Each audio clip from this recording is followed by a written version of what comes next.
आज दारू पी लिया है, मांस मदिरा खा लिया है, एक तो वो ब्राह्मण धर्म से च्युत हो गया, घर आएगा तो घर के संस्कार भी बिगाड़ देगा। तो जानती हो वो झाड़ू लेकर के तेहर पर खड़ी हो गई कि आज ब्राह्मण आएगा घर घुसने नहीं दूंगी। शाम के समय में ब्राह्मण दारू पी के आए, 5 गिरते पड़ते आया, घर घुस रहा था। उस ब्राह्मण ने कहा खबरदार, आज घर घुसने तुमको नहीं दूंगी। ताकि तो ये तो मेरा घर है, मेरा घर है सही है, लेकिन तुमने आज संस्कार बिगाड़ दिया है, मांस मदिरा मछली खा करके। और मेरे घर में देवी देवता है, मेरे घर में छोटे नन्हे मुन्ने बच्चे हैं, इन सब का भी संस्कार तुम्हारे चलते बिगड़ जाएगा। इसलिए जाओ आज बाहर रहो, सुबह जमुना जी की डुबकी 100 डुबकी लगाकर, बांके बिहारी का दर्शन करके, चंदन तिलक लगाकर सुबह आना, तब मैं घर घुसने दूंगी। देख लो उसी दिन वो ब्राह्मण, कार्तिक मास था, ठंडा का समय, रात भर ठुठुरा एकदम ठंडा से, और ठंडे जल में डुबकी लगाया, थर-थर कांपने लगा। उसको तो नानी याद आ गई, हाँ नानी याद आ गई, और उसी दिन से मांस मदिरा मछली खाना छोड़ दिया। ये ऐसे ही करना, तुम्हारे भी घर में पति आ जाए ना, बस, क्योंकि घर का मालिक तो बाहर का मालिक है, ठीक है ना। तो इसलिए तुमको भी टाइट रहना है कि मेरे बच्चे, तुम तो अपना भ्रष्ट हो गए, मेरे बच्चे को भी भ्रष्ट करना चाहते हो, मेरे घर को भी बर्बाद करना चाहते हो। नहीं, खबरदार, जाओ तुम पवित्र होकर के आओ, नहा धोकर काशी विश्वनाथ का दर्शन करके आओ, माखंडे बाबा का दर्शन करके आओ, गंगा का स्नान करके आओ, तब कल घुसने दूंगी, अन्यथा नहीं। समझ गए, है ना। तो इस तरह से, है ना, मनुष्य को शुद्ध रहना चाहिए, नहीं तो पाप लगता है। इस मनुष्य शरीर में भोजन करने से पाप लगता है। आइए आगे चलते हैं। भगवान अपनी तत्रेव बलदेव संयुता, भगवान श्री कृष्ण ग्वाल वालों के साथ गौ चराने के लिए चले जाते हैं।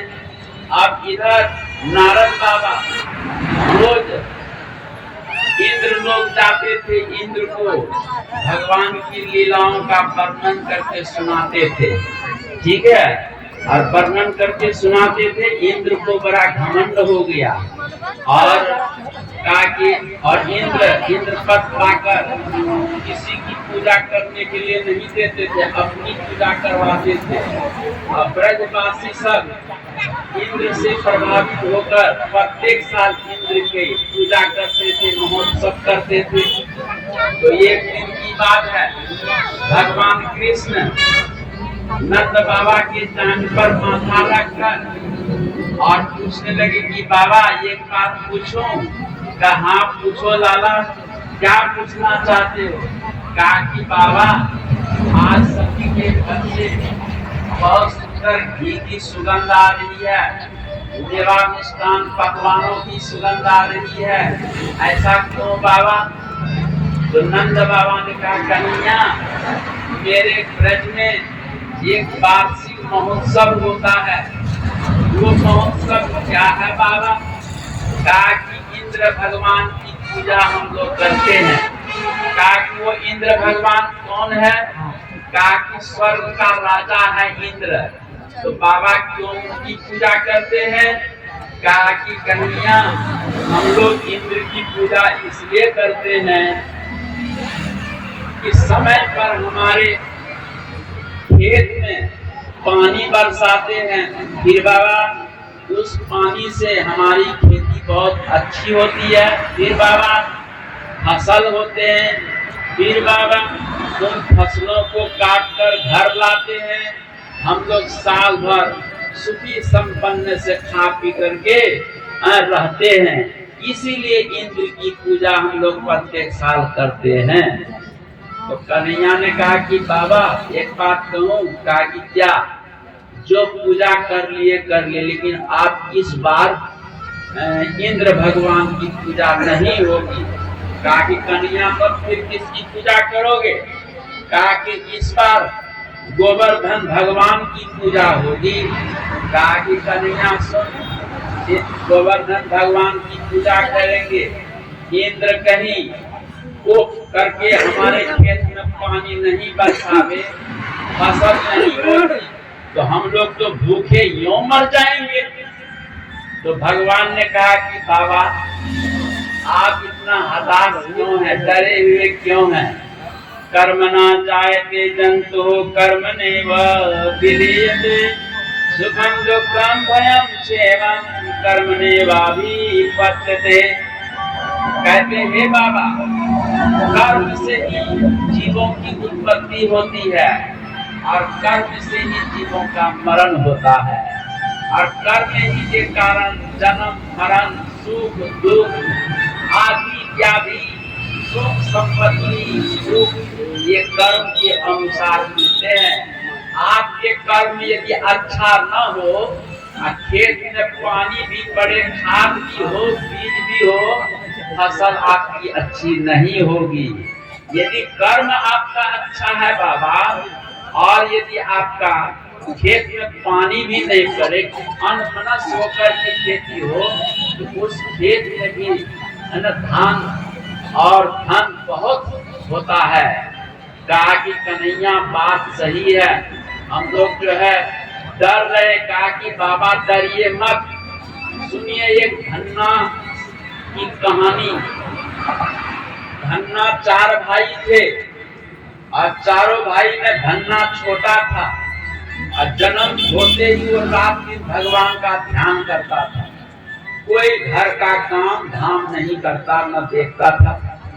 जब वो बड़ा हो गया, भाई सबने कहा कि कोई काम नहीं करता, ये काम कर, इसको बिहा कर दो, पत्नी आएगी, पत्नी के प्रभाव से कुछ काम करने लगेगा। तो उसको सुंदर कुलीन शिक्षित लड़की के साथ बिहा कर दिया। बिहा करने के बाद भी धन्ना उसकी कोई चिंता नहीं, खा ले और बैठ करके ध्यान करे।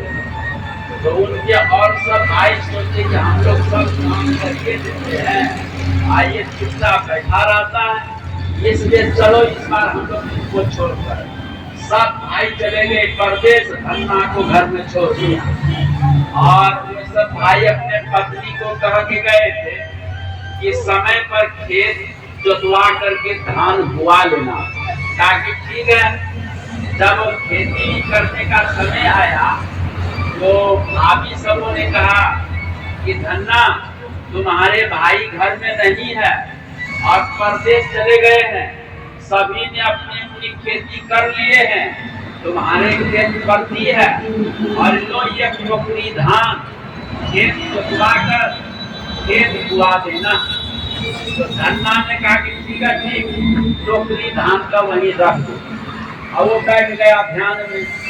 महंगाई का जमाना था, महंगाई का जमाना होने के नाते घर में कोई अनाज नहीं, वही बीज रखा हुआ था, और वो टोकरी का धान कूट करके खिचड़ी बना के सब परिवार खा लिए, और फिर वो खाली टोकरी वहीं पर रख दिया। और जब धन्ना उठा ध्यान से, तो एकाएक धान बोने की याद आ गई, वही खाली टोकरी सिर पर लिया और चल दिया खेत।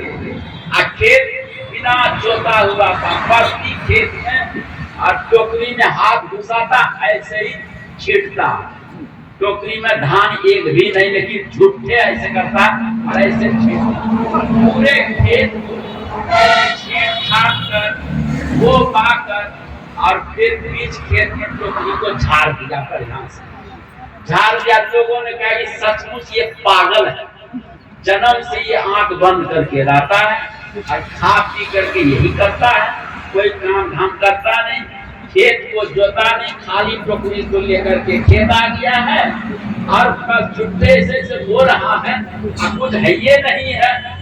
देखो खेत में टोकरी भी झाड़ दिया, सचमुच पागल है।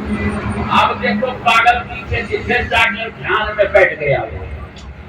जानते भगवान की कैसे कृपा हुई धन्ना के ऊपर। पड़ोसी के खेत बाढ़ आई, बह गई, सब दह गया, और धन्ना के खेत में बिना जोता हुआ खेत इतना न धान हुआ, इतना न धान हुआ कि घर आंगन दरवाजा पूरा खेत पुनः सब भर गया। तो भाइयों ने पत्र लिखा कि आप परदेश कमाने की जरूरत नहीं है। क्यों? इस बार इतना न खेत में धान हुआ है कि कभी भी जीवन में ऐसा धान नहीं हुआ। बताओ ये किस कर्म का फल है? ये धन्ना के ध्यान कर्म का फल है, ईश्वर की उपासना और पूजा कर्म का फल है। ये भक्तमाल में है ना, संत नवादास जी ये प्रसंग लिखा है।